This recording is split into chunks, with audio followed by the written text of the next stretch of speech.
হরে কৃষ্ণ। আজ 11ই চৈত্র 1431 ও 25শে মার্চ 2025 মঙ্গলবার একাদশী পাপমোচনী। এই পাপমোচনী একাদশীর দিনে আমি ভাগবতম পাঠ করছি। আজ আমি পাঠ করছি শ্রীমদ্ ভাগবতমের চতুর্থ স্কন্ধ প্রথম ভাগ, অষ্টম অধ্যায়, ধ্রুব মহারাজের গৃহত্যাগ ও বনগমনের শ্লোক 62 থেকে 70। হরে কৃষ্ণ হরে কৃষ্ণ কৃষ্ণ কৃষ্ণ হরে হরে, হরে রাম হরে রাম রাম রাম হরে হরে। শ্লোক 62। ইত্যুক্তন্তং, হরে কৃষ্ণ। শ্লোকটি আবার প্রথম থেকে পাঠ করছি। শ্লোক 62। ইত্যুক্তং, হরে কৃষ্ণ। ইত্যুক্তস্তং পরিক্রম্য প্রণম্য চ নৃপার্ভক যবৌ মধুবনং পুণ্যং হরেশ্চরণ চর্চিতম। অনুবাদ: রাজপুত্র ধ্রুব মহারাজ যখন এইভাবে দেবর্ষি নারদ কর্তৃক উপদিষ্ট হলেন, তখন তিনি তার শ্রী গুরুদেব নারদ মুনিকে পরিক্রমা করে সশ্রদ্ধ প্রণতি নিবেদন করেছিলেন। তারপর ভগবান শ্রীকৃষ্ণের পাদপদ্মের চিহ্ন দ্বারা অঙ্কিত হওয়ার ফলে বিশেষভাবে পবিত্র সেই মধুবনের উদ্দেশ্যে তিনি যাত্রা করেছিলেন। নীতি শ্লোক 62। শ্লোক 63। তপোবনং গতে তস্মিন প্রবিষ্ট, হরে কৃষ্ণ। তস্মিন প্রবিষ্ট হন্ত পুরং মুনি অর্হিতার হনকো রাজ্ঞা সুকাসীন উবাচ তম। অনুবাদ: ধ্রুব মহারাজ যখন ভগবত ভক্তি সম্পাদনের জন্য মধুবনে গিয়েছিলেন, তখন নারদ মুনি প্রাসাদে রাজা কিভাবে আছেন তা দেখতে যেতে মনস্থ করেছিলেন। নারদ মুনি যখন সেখানে গেলেন, তখন রাজা তাকে সশ্রদ্ধ প্রণতি নিবেদন করে যথাযথভাবে অভ্যর্থনা করেছিলেন। সুখে আসনে উপবিষ্ট হয়ে নারদ মুনি বলেছিলেন। ইতি শ্লোক 63। শ্লোক 64। নারদ উবাচ রাজন কিং ধ্যায়সে দীর্ঘং মুখেন পরিশুষ্যতা কিং বা নরিষ্যতে কামো ধর্ম ব্যর্থেন, হরে কৃষ্ণ, ব্যর্থেন সংযুত। অনুবাদ: দেবর্ষি নারদ জিজ্ঞাসা করলেন, হে মহারাজ, আপনার মুখ অত্যন্ত শুষ্ক বলে মনে হচ্ছে এবং আপনি যেন দীর্ঘকাল ধরে কোনো বিষয়ে গভীরভাবে চিন্তা করছেন। কিন্তু কেন এই অবস্থা হয়েছে? আপনার ধর্ম অনুষ্ঠানে, অর্থনৈতিক উন্নতি সাধনে অথবা ইন্দ্রিয় তৃপ্তি সাধনে কি কোনো বাধা সৃষ্টি হয়েছে? তাৎপর্য: মানব জীবনের উন্নতির 4টি স্তর হচ্ছে ধর্ম, অর্থনৈতিক উন্নতি, ইন্দ্রিয় তৃপ্তি এবং কারো ক্ষেত্রে মুক্তি। নারদ মুনি রাজার কাছে মুক্তির বিষয়ে জিজ্ঞাসা করেননি, কেবল রাজ্য শাসন সম্বন্ধে প্রশ্ন করেছিলেন, যা ধর্ম, অর্থ, কাম এই ত্রিবর্গের উন্নতি সাধনের জন্য। যেহেতু এই প্রকার কার্যকলাপে লিপ্ত ব্যক্তিরা মুক্তির বিষয়ে আগ্রহী নন, তাই নারদ মুনি রাজার কাছে সেই সম্বন্ধে কোনো প্রশ্ন করেননি। মুক্তি কেবল তাদেরই জন্য যারা ধর্ম, অর্থ এবং কামের প্রতি সম্পূর্ণরূপে উদাসীন হয়েছেন। ইতি শ্লোক 64। শ্লোক 65। রাজোবাচ সুতো মে বালক ব্রহ্মণ স্ত্রৈনে, হরে কৃষ্ণ, স্ত্রৈনে না করুণাত্মনা নির্বাসিত পঞ্চবর্ষ সহ মাত্রা মহান কবি। শ্লোকটি আমি আরেকবার পাঠ করছি। রাজোবাচ সুতো মে বালক ব্রহ্মণ স্ত্রৈনে না করুণাত্মনা নির্বাসিত পঞ্চবর্ষ সহমাত্রা মহান কবি। অনুবাদ: রাজা উত্তর দিলেন, হে ব্রাহ্মণ শ্রেষ্ঠ, আমি অত্যন্ত স্ত্রৈণ এবং আমি এতই অধপতিত যে আমি আমার পঞ্চবর্ষীয় বালকের প্রতিও অত্যন্ত নির্দয় হয়েছি। সে যদিও একজন মহাত্মা এবং ভগবানের এক মহান ভক্ত, তবুও তার মাতাসহ তাকে আমি নির্বাসিত করেছি। তাৎপর্য: এই শ্লোকে কয়েকটি বিশেষ শব্দ রয়েছে যেগুলি অত্যন্ত সাবধানতা সহকারে বোঝা উচিত। রাজা বলেছেন, যেহেতু তিনি তার স্ত্রীর প্রতি অত্যন্ত আসক্ত ছিলেন তাই তিনি নির্দয় হয়েছিলেন। সেটি হচ্ছে স্ত্রীর প্রতি অত্যন্ত আসক্ত হওয়ার ফল। রাজার দুই পত্নী ছিলেন, প্রথম পত্নী সুনীতি এবং দ্বিতীয় পত্নী সুরুচি। তিনি তার দ্বিতীয় পত্নীর প্রতি অত্যন্ত আসক্ত ছিলেন, তাই তিনি ধ্রুব মহারাজের প্রতি যথাযথভাবে আচরণ করতে পারেননি। সেটি ছিল তপস্যা করার জন্য ধ্রুব মহারাজের গৃহত্যাগের কারণ। যদিও রাজা একজন পিতা রূপে তার পুত্রের প্রতি স্নেহপরায়ণ ছিলেন, তবুও তার দ্বিতীয় পত্নীর প্রতি অত্যন্ত আসক্ত হওয়ার ফলে ধ্রুব মহারাজের প্রতি তার স্নেহ হ্রাস পেয়েছিল। এখন ধ্রুব মহারাজ এবং তার মাতা সুনীতি, যারা এক প্রকার গৃহ থেকে নির্বাসিত হয়েছিলেন, তাদের জন্য তিনি অনুতাপ করছেন। ধ্রুব মহারাজ বনে গিয়েছিলেন এবং যেহেতু তার মধ্যে হরে কৃষ্ণ এবং যেহেতু তার মাতা রাজা কর্তৃক অবহেলিত হয়েছিলেন, তাই তিনিও প্রায় নির্বাসিতই ছিলেন।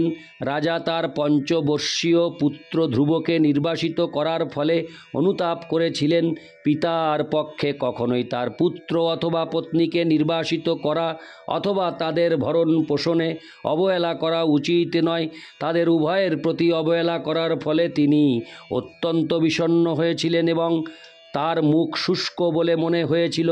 মনুস্মৃতি অনুসারে কখনো পত্নী এবং সন্তানদের পরিত্যাগ করা উচিত নয়। যদি পত্নী এবং সন্তানেরা অবাধ্য হয় এবং গৃহস্থ জীবনের বিধিগুলি অনুসরণ না করে, তাহলে কখনো কখনো তাদের পরিত্যাগ করা যেতে পারে।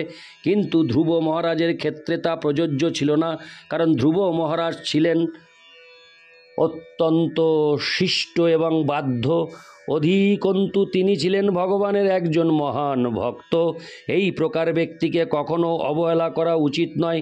তবুও তাকে নির্বাসন দিয়েছিলেন, তার ফলে তিনি এখন অত্যন্ত দুঃখ অনুভব করছেন। ইতি শ্লোক 65। শ্লোক 66। অপ্পনাথং বনে ব্রহ্মণ্যাস্মাদন্তর্ভগভকং। হরে কৃষ্ণ। আবার শ্লোকটি প্রথম থেকে পাঠ করছি। অপ্পনাথং বনে ব্রহ্মণ্যাস্মাদন্তর্ভকং বৃকা শ্রান্তং শয়ানং ক্ষুধিতং পরিম্লান মুখাম্বুজম। অনুবাদ: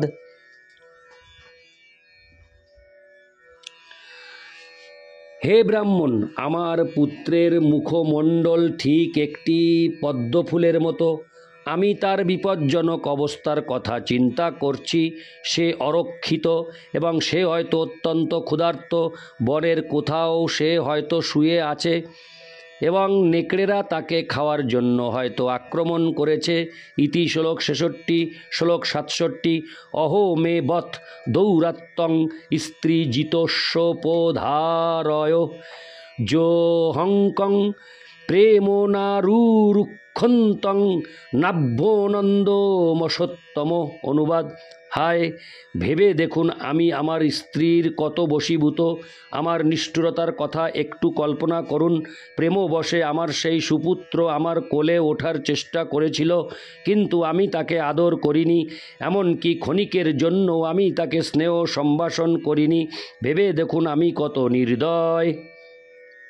ইতি শ্লোক 67। শ্লোক 68। নারদ উবাচ মা মা শুচো শতনয়ং দেবগুপ্তং বিসম্পতে তৎপ্রভাবমোবিজ্ঞায় প্রাবৃঙ্ক্তে যদোযশো জগৎ।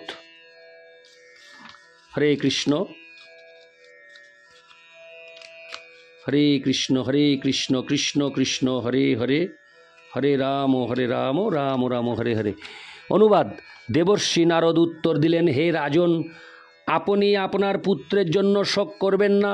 সে পরমেশ্বর ভগবান কর্তৃক পূর্ণরূপে রক্ষিত। আপনি যদিও তার প্রভাব সম্বন্ধে যথাযথভাবে অবগত নন, কিন্তু তার কীর্তি ইতিমধ্যে সারা জগৎ জুড়ে পরিব্যাপ্ত হয়েছে। তাৎপর্য: কখনো কখনো আমরা যখন শুনি যে কোনো মহান ঋষি বা ভক্ত ভগবানের সেবায় যুক্ত হওয়ার জন্য অথবা ধ্যান করার জন্য বনে গিয়েছেন, তখন আমরা অত্যন্ত বিস্মিত হই। সম্পূর্ণভাবে অরক্ষিত হয়ে বনে থাকা কী করে সম্ভব?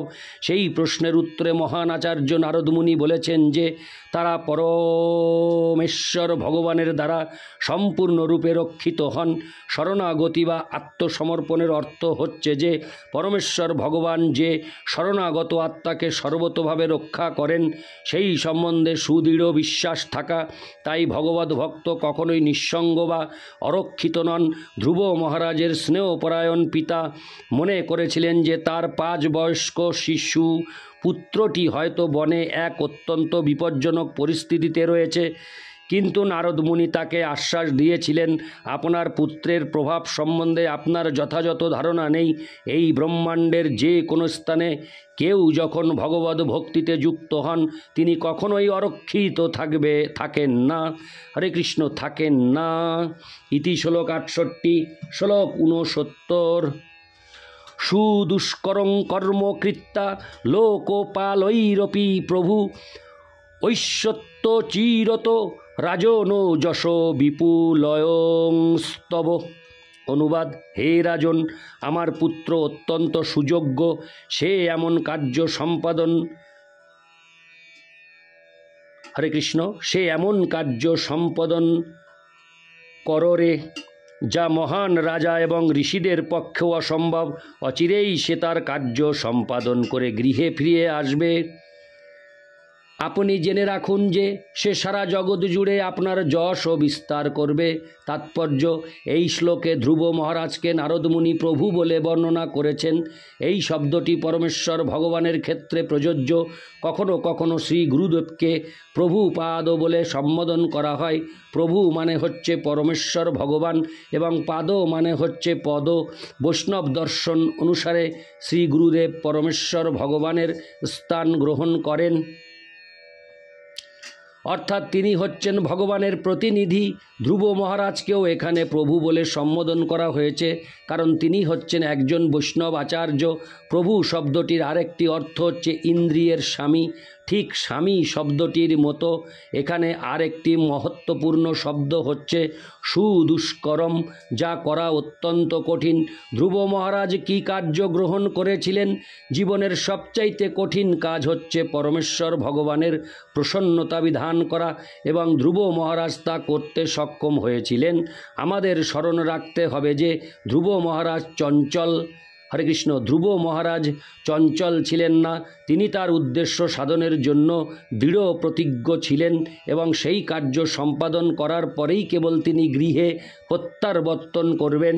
অতএব প্রতিটি ভক্তের কর্তব্য হচ্ছে এই জীবনেই পরমেশ্বর ভগবানের সন্তুষ্টি বিধান করার মাধ্যমে ভগবদ্ধামে ফিরে যাওয়ার জন্য দৃঢ় প্রতিজ্ঞ হওয়া। সেটিই হচ্ছে জীবনের সর্বোচ্চ উদ্দেশ্য সাধন। ইতি শ্লোক 69। শ্লোক 70। মৈত্রেয় উবাচ ইতি দেবর্ষিণা প্রক্তং বিশ্রুত জগতিপতি রাজলক্ষ্মী মনাদৃত্য পুত্র মেবান্ন চিন্তয়ত। অনুবাদ: মহর্ষি মৈত্রেয় বললেন, নারদ মুনির দ্বারা উপদিষ্ট হয়ে রাজা উত্থানপাদ হরে কৃষ্ণ রাজা উত্থানপাদ তার বিশাল ঐশ্বর্যময় রাজ্যের সমস্ত কার্য পরিত্যাগ করে কেবল তার পুত্র ধ্রুবের কথা চিন্তা করতে লাগলেন। ইতি শ্লোক 70। নারায়ণ হে নারায়ণ ভবভয়হরণম নারায়ণ। হরে কৃষ্ণ।